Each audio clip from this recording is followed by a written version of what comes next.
Tình yêu của các vị thần trong thần thoại của Hy Lạp. Chuyện tình không phải lúc nào cũng luôn lãng mạn, đặc biệt là các câu chuyện trong thần thoại Hy Lạp các bạn ạ.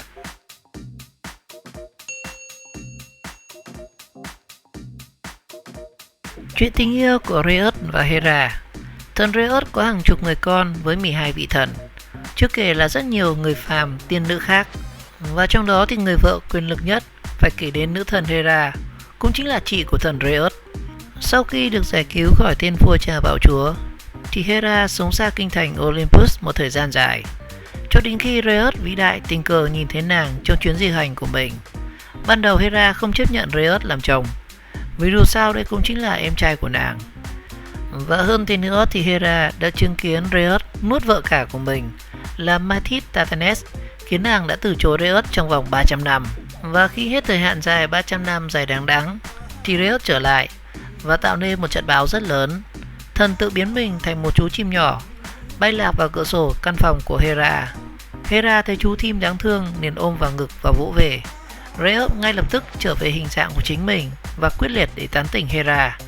Và chỉ đến lúc này Hera mới đồng ý làm vợ của thần Rheus. Các vị thần đã tổ chức cho họ một đám cưới rất linh đình. Nữ thần cầu vồng Iris cùng với nữ thần tình duyên mặc cho Hera bộ váy áo đẹp nhất, làm cho nàng lộng lẫy nhất và rạng rỡ lên hẳn giữa các vị thần trên đỉnh núi Olympus. Hera và Rheus có 4 người con là Ares thần chiến tranh, Hebe, Eris và Elathia thần kỹ nghệ. Và theo truyền thuyết thì Hera là một bà vợ rất nóng tính và hài ghen. Và khi Rheus đem lòng yêu thần sông Nin, Ios, thì đã sợ bị Hera phát hiện, nên Rheus đã biến Ios thành một con bò trắng. Hera thấy vậy nên đã mang con bò trắng về và nhờ người khổng lồ Argos với các con mắt dày đặc trên người để canh giữ suốt ngày đêm.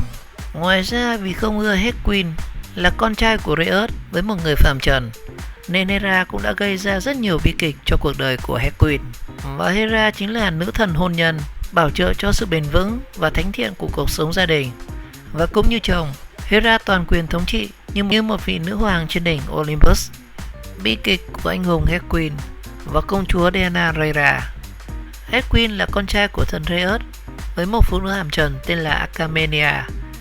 Vì là một á thần, tức là một nửa thần tiên, một nửa là người phàm trần, nên Hecquin có sức khỏe phi thường. Nhưng cũng chính từ đây thì chuỗi bi kịch của gia đình anh chàng bắt đầu. Và người vợ đầu tiên của Hecquin là công chúa Megara, là con gái của vua Creon, chúa thành Thebes. Họ đã có với nhau 3 cậu con trai kháu khỉnh. Và những tưởng hạnh phúc đã đến thì trên đỉnh Olympus, Hera nguyền rủa cho Hecquin hóa điên, khiến chàng ra tay giết chết vợ và con của mình. Và để rửa sạch cho tội lỗi thì Hecquin đã phải thực hiện 12 nhiệm vụ vô cùng khó khăn. Và trải qua rất nhiều gian truân thì Hecquin trở về quê hương, rồi đến Callion cầu hôn công chúa Deianira. Với những tiếng tăm anh hùng của mình, chàng đã nhận được lời đồng ý của công chúa và cả nhà vua. Và trong một ngày đẹp trời, Hecquin dắt vợ đến thành Tyre để chơi. Họ đến một khúc sông chảy xiết. Từ đây thì mâu thuẫn được nhen nhóm khi Nessus chính là tên nhân mã làm nghề chở người qua khúc sông này nảy sinh lòng tham và định bắt cóc làng Diana. Hắn đã bị Hecquin hạ gục ngay tức khắc. Tuy nhiên trong lúc gấp rối thì Nessus đã kịp hứng lấy một ít máu của mình và trao cho Diana và nói rằng đây là phương thuốc giúp nàng có thể giữ được chồng. Và ít lâu sau, trong cuộc chinh phạt xứ Okhani thì Hecquin bắt sống được công chúa Ino, người con gái sắc nước nhường trời. Và sợ bị chồng bị Honor mê hoặc thì Diana đã nhỏ những giọt máu xưa kia vào bộ lễ phục của Hecquin. Và ngay sau khi khoác chiếc áo vào người thì Hecquin bỗng cảm thấy toàn thân nóng như lửa đốt. Máu long xà của Hydra hòa với máu nhân mã đã tạo thành một chất độc rất khủng khiếp. Và biết mình không thể qua khỏi thì Hecquin đã ngay lập tức lập giàn hỏa thiêu cho mình. Và về phía Deianira, do quá tủi nhục nên đã vào phòng riêng để thắt cổ tự tử. Và sau khi Hecquin lên giàn thiêu thì chàng được chính cha mình là Rheus cứu sống. Sau đó thì chàng đã sống với hạnh phúc với người vợ thứ ba của mình là Hebe, chính là con gái của Rheus và Hera trên đỉnh Olympus.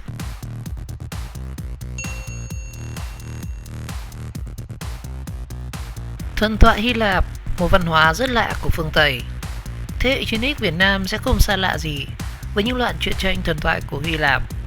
Nó có chủ đề nền văn hóa phương Tây quyến rũ và thần bí, và xuất phát từ đất nước Á Đông ngập lụa trong sự khai sáng của phương Tây và Hàn Quốc.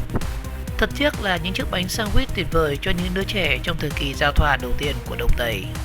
Phương Tây hay muốn phô bày tất cả, nên nhiều lúc sự phô bày này khiến con người ta hết cái để chơi. Mỗi con người cần có một bí mật trong lòng để đời vui vẻ và tự cười khúc khích. Người Á Đông ngay từ đầu đã cần kiệm và tiết chế trong từng lời ăn và tiếng nói, nên những ham muốn thần kính của họ thực chất rất đời. Nhưng với những người phương Tây, chính vì bày sẵn hết trên bàn rồi, nên họ luôn sẵn sàng trạng thái phải sáng tạo một gì đó mới hơn. Và thứ đó dù mới, nhưng vì quá cháy đạo đức nên sẽ phải giữ ở trong lòng. Và thần thoại Hy Lạp luôn là tấm gương phản chiếu tiềm thức của văn hóa phương Tây. Và cho đến tận bây giờ thì vẫn phản ánh rất đúng cái tố chất của nó ở thời hiện đại. Văn hóa loạn luân, một cổ mẫu phổ biến trong các câu chuyện sáng lập thế giới. Loài người thường bắt đầu với những cuộc hôn nhân của hai anh em ruột, Phục Hy, nữ oa, Izanagi, Izanami, Genos và Uranus Rhea. Hy Lạp không nằm ngoài trong sự phú hóa những câu chuyện thần thoại mang chủ đề loạn luân. Sự loạn luân của Hy Lạp trải dài đủ các mối quan hệ từ mẹ con, anh chị em và chú cháu, và diễn ra theo dây chuyền và đan chéo giữa các đời cận với nhau. Và theo truyền thuyết thì Gaia sinh ra Uranus và Posos, và cả ba cùng nhau sinh con. Con của Uranus Gaia chính là Coronos, lấy chị của mình là Rhea, và sinh ra 6 vị thần tối cao. Sau đó thì Zeus và Hera lấy nhau. Zeus cùng với Demeter sinh ra Persephone. Poseidon cũng đã từng cố gắng cưỡng bức Demeter. Persephone sau này bị ép gả với chú ruột của mình là Hades. Và trong một truyền thuyết lấy cảm hứng từ Eurydice và Isis, thì Zeus cũng từng ăn nằm với con gái ruột của mình trước khi nàng trở thành vợ của Hades. Và giữa các con của những vị thần này cũng xảy ra những sự việc như là Hephaestus, vị thần que quạt xấu xí đã từng cưỡng bức Athena. Nhưng sự loạn luân này không chỉ dừng ở việc giữa các vị thần, và nó dần phát triển đến mối quan hệ của những người phàm. Những câu chuyện tình yêu giữa anh chị em Canus và Bylis, hay là cha con Nitime Eporeus, Miraha Kirirat và Pelophia Theriastes, mẹ con Periander và Carates, và bi kịch Oedipus là những ví dụ cho thấy sự mâu thuẫn yêu ghét về loạn luân của người Hy Lạp. Loạn luân của người phàm trần mất thịt thì luôn kết thúc trong bi kịch, và những trong cái bi kịch đó thì vẫn mang một sự thông cảm. Còn loạn luân của thần thì diễn ra thật là hiển nhiên. Và với tần suất xuất hiện khá nhiều, cộng hưởng với các tình tiết cao trào, thì khó mà không nói rằng thần thoại Hy Lạp đang đi du di và bình thường hóa cái định kiến trời đánh này. Ngoài mặt thì bài xích và lên án loạn luân, nhưng nói về nó thì khả năng cao là một loại hoa muốn cố hữu trong lòng. Bởi vậy mà phương Tây có một friend giới tính tinh hoa tâm thần học.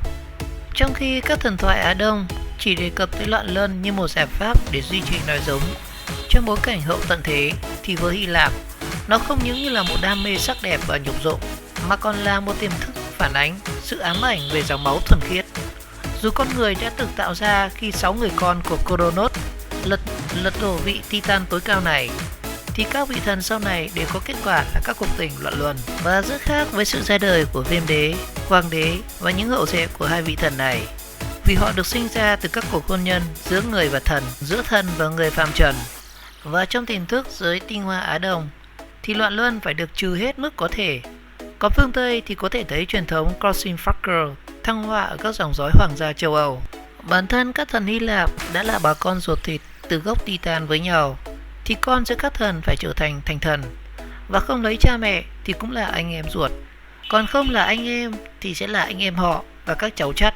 Còn giữa mối quan hệ không loạn luân như thần và người, dù có ô bí cách mấy thì cũng không được trở thành thần, trừ trường hợp của Hesquin, người anh hùng đóng góp rất lớn sự lên ngôi của các thần Olympus. Dĩ nhiên con cháu từ các mối quan hệ loạn luân giới phàm trần thì sẽ phải hứng chịu bi kịch đã nảy sinh từ thời cha mẹ. Có 3 ví dụ cho thấy vòng xoáy bi kịch này. Thứ nhất, đó chính là chàng trai đẹp như hoa Adonis từ Miraha Kirirat. 2 là làng Antigone từ Oedipus, và 3 là Aegeus từ Polypia Thyestes.